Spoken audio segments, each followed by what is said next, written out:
Yes, hello, what's up guys? Nandito naman si Vince at may share kami sa inyo na ginawa namin ng kasama kong Bangladesh. Papakita ko sa inyo mamaya kung ano ginawa niya. So ito pala ay isang Mercedes-Benz na 213 2017 model.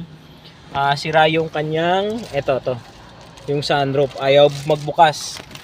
Nagsabi ng manager ko, dinala daw sa ibang shop, hindi daw nila magawa. So ginawa namin dito sa Naip.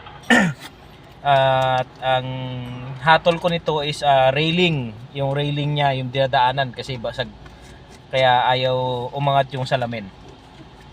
So ginawa namin, pinalitan namin ng railing at fortunately okay na siya guys. Ito, papakita ko sa inyo.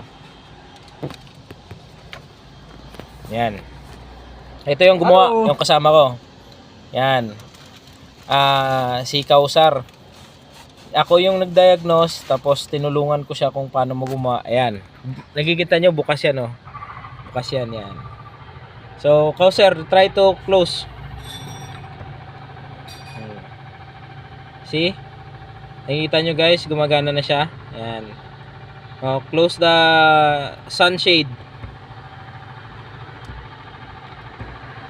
See, kita nyo, gumagana na siya. Yan. Yan. Okay, di ba? Tingnan natin sa taas kung lapat siya. Yan. Lapat siya. So, lapat na lapat. Dati kasi hindi siya lapat, kaya pumapasok yung hangin. Tingnan nyo. Lapat siya. So, kikita nyo guys yung ginawa namin. So, yan lang. I-share ko lang sa inyo. God bless sa lahat.